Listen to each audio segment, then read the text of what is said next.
बच्चों, आज का पाठ है कन्यादान और इसके कवि हैं ऋतुराज जी। तो कवि परिचय पढ़ते हैं। कवि ऋतुराज का जन्म सन 1940 में भरतपुर में हुआ। राजस्थान विश्वविद्यालय जयपुर से उन्होंने अंग्रेजी में एमए किया। 40 वर्षों तक अंग्रेजी साहित्य के अध्यापन के बाद अब सेवानिवृत्ति लेकर वह जयपुर में रहते हैं। उनके अब तक 8 कविता संग्रह प्रकाशित हो चुके हैं, जिनमें एक मरणधर्मा और अन्य पुल पर पानी, सूरत निरत और लीला मुखारविंद प्रमुख हैं। उन्हें सोमदत्त परमल सम्मान, मीरा पुरस्कार, पहल सम्मान तथा बिहारी पुरस्कार से सम्मानित भी किया जा चुका है। मुख्य धारा से समाज के हाशिए के लोगों की चिंताओं को ऋतुराज ने अपने लेखन का विषय बनाया है। यानी कि ऋतुराज जो थे वो दूसरे कवियों से अलग हटकर थे। उन्होंने लोगों की परेशानियों को अपने लेखन में स्थान दिया। उनकी कविताओं में दैनिक जीवन के अनुभव का यथार्थ है। उनकी कविताएं जो हैं वो लोगों के जीवन से जुड़ी हुई हैं और वे अपने आसपास रोज़मर्रा में घटित होने वाले सामाजिक शोषण और विडंबनाओं पर निगाह डालते हैं। और यही कारण है कि उनकी भाषा अपने परिवेश और लोक जीवन से जुड़ी हुई है। पाठ परिचय पढ़ते हैं। प्रस्तुत कविता कन्यादान में माँ बेटी को प्रस्तुत कविता में दिखाया गया है कि माँ जो है वो अपनी बेटी को स्त्री के परंपरागत आदर्श रूप से हटकर सीख दे रही। अब परंपरागत आदर्श क्या है? जैसे कि जब बेटी का कन्यादान किया जाता है, बेटी का हाथ लड़की के हाथ में सौंपा जाता है या बेटी को ससुराल पक्ष वालों को सौंपा जाता है, तो उसे समझाया जाता है कि बेटा एक नए प्रदेश में आप जा रही हैं, नई जगह पर जा रहे हैं, नए लोग होंगे, उनका अलग अलग स्वभाव होगा, तो अपने आप को तुम उनमें ढालने की कोशिश करना। और अगर मान लो किसी प्रकार का थोड़ा बहुत खटपट होता है तो उसे समझौता करने का प्रयास करना, किसी चीज़ का प्रतिकार मत करना, किसी चीज़ का विरोध मत करना। तो ये जो है ये सारी जो बातें हैं, एक आदर्श बहुत सिद्ध होना और समझाया जाता है कि हाँ, यहाँ से तुम्हारी डोली जा रही है और वहाँ से तुम्हारी अर्थी ही उठनी चाहिए। तो ये सारी बातें जो हैं वो परंपरागत होती हैं, परंपरागत तौर पे ऐसा समझाया जाता था। लेकिन यहाँ पर जो कविता है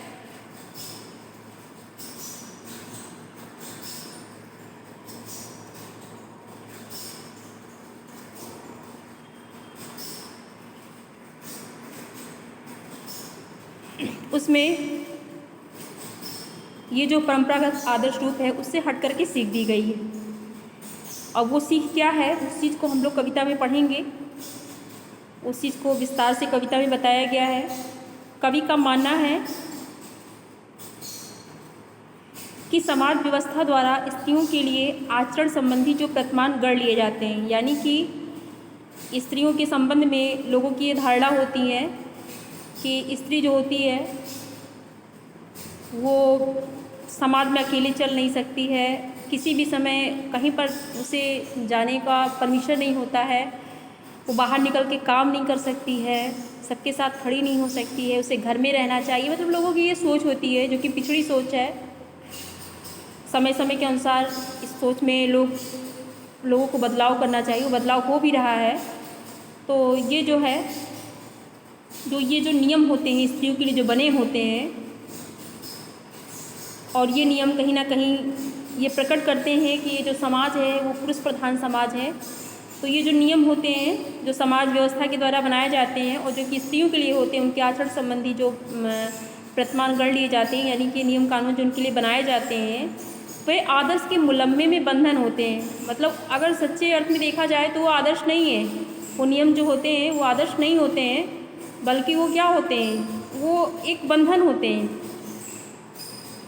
वो स्त्रियों को आज़ादी नहीं प्राप्त करते हैं, उन्हें स्वतंत्र रूप से जीने का अवसर नहीं देते हैं, बल्कि उनको एक बंधित जीवन व्यतीत करना पड़ता है, जो नियम समाज व्यवस्था के द्वारा बनाए जाते हैं। इसलिए कहा गया कि वे आदर्श के उल्लंघन में बंधन होते हैं। वो आदर्श नहीं होते बल्कि वो एक बंधन होते हैं, वो नियम कानून जो उनको ये जो समाज है, पुरुष प्रधान जो समाज है, उनको इस नियम कानून के द्वारा स्त्रियों को अपने नियंत्रण में रखते हैं।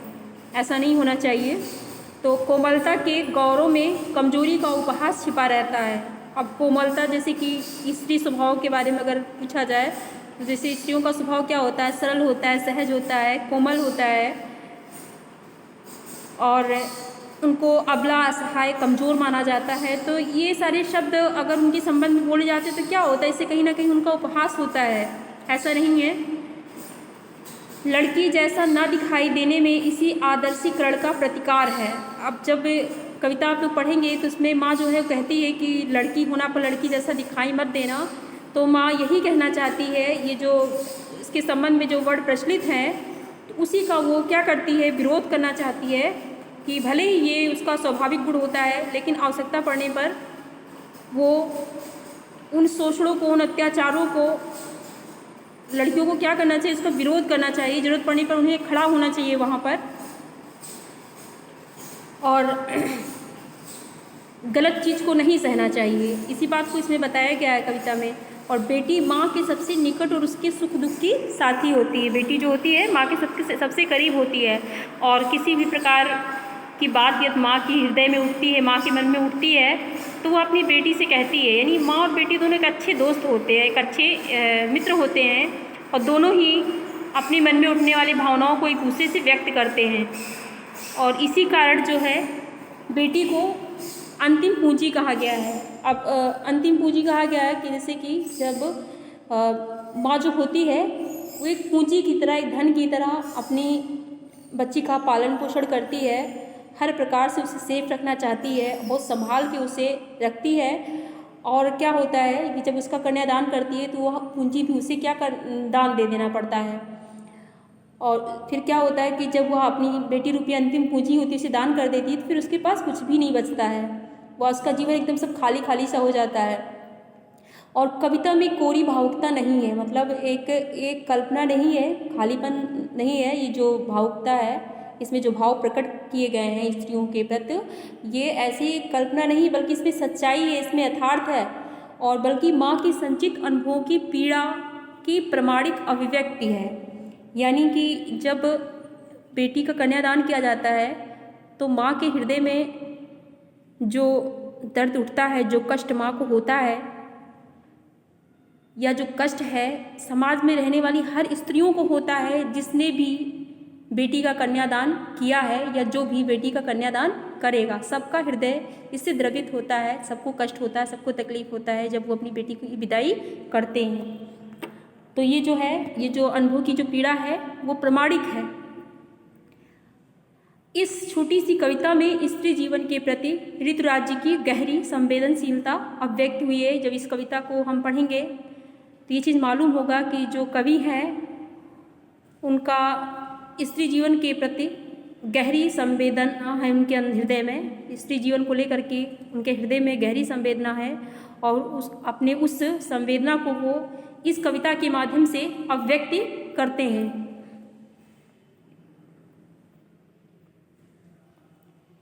तो आइए पढ़ते हैं कविता। कितना कन्यादान, कन्यादान वर्ड अगर हम लोग पढ़ते हैं कि कन्यादान, कन्या के साथ जो दान शब्द जुड़ा है, तो देखिए बेटा, दान जो होता है तो दान का मतलब होता है किसी चीज़ को त्याग देना। जब हम किसी चीज़ को दान में दे देते हैं या किसी चीज़ का त्याग कर देते हैं तो फिर हमारा उस पर कोई अधिकार नहीं रह जाता है, हम उस पर कोई क्लेम नहीं कर सकते हैं, हम उस पर अपना कोई अधिकार नहीं जता सकते हैं, जो चीज़ हम एक बार दान दे सकते हैं। लेकिन वस्तुओं के संबंध में दान शब्द जोड़ना तो ठीक है, लेकिन कन्या के साथ में दान शब्द थोड़ा अजीब सा लगता है, थोड़ा सही नहीं बैठता है, क्योंकि ऐसा नहीं होना चाहिए, ऐसा नहीं, इस सब का जो शाब्दिक अर्थ ये नहीं होना चाहिए कि कन्यादान, क्योंकि ऐसा नहीं है कि बेटी को अगर एक बार विदाई उसकी कर दी गई, दूसरे को सौंप दिया गया तो फिर उसका मायके वालों से कोई रिश्ता नहीं रह जाता, ऐसा नहीं है। ससुराल जाती है बेटी तब भी मायके के साथ उसका रिश्ता जुड़ा हुआ होता है। इसलिए थोड़ा सा अगर कन्या के साथ में दान शब्द आया है तो इसको देख करके थोड़ा सा अजीब सा लगता है ये चीज़। कितना प्रामाणिक था उसका दुख लड़की को दान में देते वक्त, जैसे वही उसकी अंतिम पूंजी हो। जब माँ अपनी बेटी को ससुराल भेजती है तो उस समय माँ के हृदय में जो वेदना उठती है, जो कष्ट होता है, उसी को इस कविता में चित्रित किया गया है। माँ को उस दुख का आभास होता है जब माँ अपनी बेटी के हाथ को लड़की के हाथ में देती है, तो उसे इस चीज़ का आभास होता है कि ये जो बेटी है उसकी अंतिम पूंजी थी और यह पूंजी भी आज वो दान में दिए दे रही है। अब उसके पास कुछ भी शेष नहीं बचा है जिसे वह अपना समझ सके। और यह जो दुख उसके मन में उठ रहा है, उसके हृदय में उठ रहा है, वो प्रमाणिक है, क्योंकि समाज में जितनी भी स्त्रियां हैं, जिसकी भी बेटियां हैं और जो भी अपनी बेटी का कन्यादान करते हैं, उन सारी स्त्रियों के मन में ये पीड़ा उठती है। इसलिए ये जो दुख है जो माँ के हृदय में उठा है बेटी की विदाई से, वह प्रमाणिक है। और पूंजी बेटी इसलिए है कि जो माँ और बेटी का जो रिश्ता है वो गहरा घनिष्ठ संबंध होता है, एक दोस्त की तरह दोनों रहते हैं। माँ अपने भावों को बेटी से व्यक्त करती है, बेटी अपने विचारों को माँ से व्यक्त करती है। दोनों एक दूसरे के सुख दुख के साथी होते हैं। और वही साथी जब आज उससे अलग होता है तो माँ को बहुत पीड़ा होती, बहुत कष्ट होता है और उसे लगता है कि यह मेरा जो अंतिम पूंजी था, बचा हुआ पूंजी था, वो भी आज मैं दान में दिए दे रही हूँ। अब मेरे पास कुछ भी शेष नहीं है और जिसे मैं अपना समझ सकूँ। और यह सोच करके उसके हृदय में बहुत ही कष्ट होता है, बहुत ही उसे तकलीफ होती है और उसके हृदय से स्वयं ही उद्गार फूट पड़ते हैं। लड़की अभी सयानी नहीं थी, अभी इतनी भोली सरल थी कि उसे सुख का आभास तो होता था लेकिन दुख बाँचना नहीं आता था। पाठिका थी वह धुंधले प्रकाश की, कुछ तुकों और कुछ लयबद्ध पंक्तियों की। माँ कहती है कि बिटिया जो थी वो अभी बहुत सयानी नहीं थी, अभी उसकी उम्र में भी बहुत बड़ी नहीं थी और उसके अंदर समझ भी विकसित नहीं हुई थी, यानी बहुत समझदार भी नहीं हुई थी। वह इतनी भोली है कि सुख की कल्पना तो करती है परंतु जीवन में आने वाले दुखों से अभी वो अपरिचित है। वो बहुत ही भोली और सरल और सीधी सादी सी है। उसे सुख का आभास होता है, वह सुख का अनुभव तो करती है, सुख की कल्पना करती है, वह ऐसा सोचती है, ऐसे सपने देखती है कि मेरा भविष्य जो है बहुत ही सुनहरा है, उस चीज़ का एहसास भी करती है। लेकिन वह दुखों से अभी अपरिचित है, उसे दुख का अनुभव नहीं हुआ था अभी अपने मायके में। वह आने वाले दुखों को कैसे सहन कर सकेगी। वह तो विवाह से संबंधित सुखों की काल्पनिक इच्छा में जी रही थी जो अस्पष्ट थी, जो स्पष्ट नहीं थी, अस्पष्ट थी। उसे दुख बाँचना नहीं आता था, उसे दुख का एहसास नहीं होता था। और पाठिका थी वह धुंधले प्रकाश की। धुंधला प्रकाश मतलब क्या होता है कि यानी कि कोई चीज़ जब हमें क्लियर नहीं दिखता है या किसी चीज़ की हमें अच्छे से पूरी जानकारी नहीं होती है तो वहाँ पे हम क्या कहते हैं, ये चीज़ अभी धुंधला है या अभी क्लियर नहीं है, स्पष्ट नहीं है, तो इसलिए प्रयोग किया गया कि धुंधले प्रकाश की। पाठिका थी वह धुंधले प्रकाश। पाठिका मतलब क्या होता है, जो कि पढ़ता है, लेकिन यहाँ पे पाठिका की यानी सुख दुख के भावों को पढ़ना। तो उसे सुख का तो एहसास था लेकिन दुख का एहसास उसे नहीं था, दुख की जानकारी उसे पूर्ण रूप से नहीं थी, इसलिए कहा गया धुंधले प्रकाश की। उसे पूरा ज्ञान नहीं था, दुख के बारे में उसे पूरा ज्ञान नहीं था। वह तुकों और लयबद्ध पंक्तियों को सरलता से, सहजता से पढ़ना जानती थी और काव्य के गंभीर भावों को समझने में असमर्थ थी, उस गहराई से उसको नहीं समझ पाती थी। वह वास्तविकता से अपरिचित थी। जैसे क्या होता है कि जब तक लड़कियां अपने विवाह को लेकर के सुनहरे सपने देखती हैं, पालती हैं कि भविष्य मेरा बड़ा सुनहरा होगा, लेकिन उनकी किस्मत में क्या है, ससुराल कैसा मिलता है उनको, वहाँ के परिवार लोग कैसे होते हैं, उस पर डिपेंड करता है कि उनका जीवन कैसे फिर आगे बीतेगा। लेकिन ऐसा तो नहीं है कि अगर मान लीजिए वो ससुराल जाती हैं और उसके बाद वहाँ के लोगों का व्यवहार कैसा रहता है, तो उस चीज़ की जानकारी उन्हें पहले से नहीं होती है। कोई भी लड़की हो, उनका जीवन चाहे जैसा बीते, लेकिन पहले तो अच्छे अच्छे सपने देखती हैं, अच्छी अच्छी कल्पनाएँ करती हैं। और ठीक वैसे ही वो लड़की भी कर रही थी। वो सरलता और सहजता से सुखपूर्वक अपने जीवन को बिता रही थी। किसी प्रकार का उसे कोई कष्ट नहीं था, उसे दुख की पूर्ण जानकारी नहीं थी। इसलिए बेटी जो है ससुराल में सहज सुख की कल्पना कर रही थी, जो अस्पष्ट थी। यानी उसे ऐसा नहीं पता था कि ससुराल में जाकर के ऐसे ऐसे भी ससुराल वाले होते हैं जो लोगों पर अत्याचार करते हैं, शोषण करते हैं लड़कियों का, उन्हें मारते पीटते। इन सब चीज़ों से वो क्या अनजान थी और ससुराल की कठिनाइयों से परिचित नहीं थी। तो माँ ने कहा पानी में झाँककर, ये इसमें ये जो पैरा है, इसमें माँ अपनी बेटी को सीख दे रही है। वो जानती कि मेरी बेटी अभी समझदार नहीं है, वो यथार्थ से परिचित नहीं है, उसे नहीं पता है कि ससुराल में जाकर के किन किन कठिनाइयों को झेलना पड़ता है, और इसलिए अपनी बेटी को समझाती है। माँ ने कहा पानी में झाँककर अपने चेहरे पर मत नीचना। माँ कहती है कि बेटी, जैसे पानी में झाँकने से क्या होता है कि अपना चेहरा उसमें दिखता है, और जब माँ अपनी बेटी की विदाई करती है तो उसे सावधान करती है कि बेटा अपने सौंदर्य पर इतना मत इतराना, सजग रहना और किसी के प्रशंसात्मक शब्दों में ना उलझकर अपने जीवन को बंधन मुक्त रखना।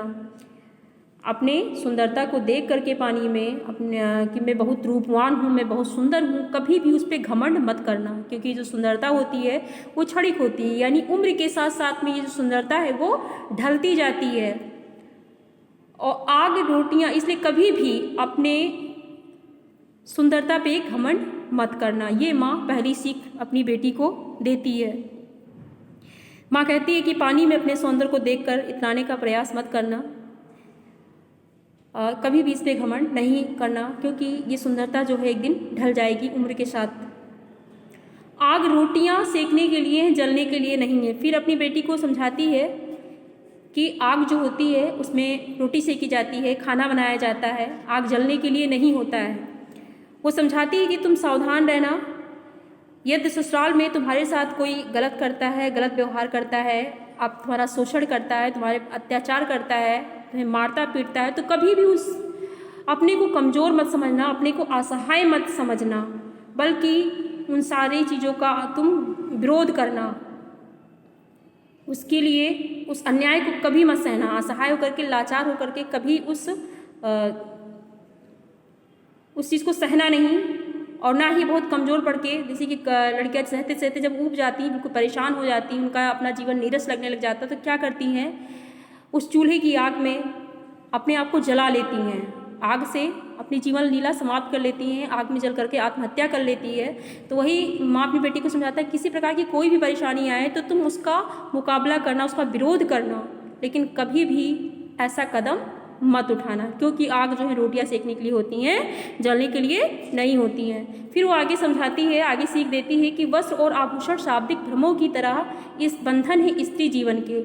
यानी कि ये जो वस्त्र और आभूषण हैं वो शाब्दिक भ्रमों की तरह हैं। जैसे कोई मीठे मीठे शब्दों का प्रयोग करके, चिकनी चुपड़ी बातों का प्रयोग करके तुम्हें भ्रम में डाल देता है, ठीक उसी प्रकार से ये वस्त्र और आभूषण भी तुम्हें भ्रम में डाल देती है। इसलिए कभी भी इनके आकर्षण में मत पड़ना। यही प्रेम स्नेह का आभास कराकर तुम्हें बंधन में जकड़े रहेंगे, क्योंकि ये जो वस्त्र और आभूषण हैं वो स्त्री जीवन के बंधन हैं, ये तुम्हें अपने बंधन में जकड़े रहेंगे। इसलिए कभी भी इनके प्रति तुम आकर्षित मत होना, क्योंकि ये शाब्दिक भ्रमों की तरह है। अब इनके जाल में तुम फंसोगी तो फिर निकल नहीं पाओगी, और चाह करके भी किसी बात का विरोध नहीं कर पाओगी। माँ ने कहा लड़की होना पर लड़की जैसी दिखाई मत देना। फिर आगे माँ कह रही है कि तुम लड़की हो, लड़की होना पर लड़की जैसी दिखाई मत देना, यानी कि तुम लड़की हो और जैसे तुम लड़की हो और लड़की के जो स्वाभाविक गुण होते हैं, उनकी जो मर्यादा होती है, उस मर्यादा को बनाए रखना, उस गुण को बरकरार रखना, अपने मर्यादित व्यवहार करना, किंतु सामान्य एवं कमज़ोर लड़की की तरह असहाय लाचार बन करके, अत्याचार सह करके तुम दुर्बलता मत दिखाना। तुम हर तरह के शोषण का साहसपूर्वक मुकाबला करना। इसलिए कहा गया कि लड़की होना पर लड़की जैसी दिखाई मत देना, या ज़रूरत पड़े तो तुम उस अत्याचार के खिलाफ, उस शोषण के खिलाफ खड़े होना और उसका डटकर मुकाबला करना। यही चीज़ इस कविता की पंक्तियों में समझाया गया है और हम आशा करते हैं कि आपको इसका मीनिंग समझ में आ गया होगा। ओके बच्चों।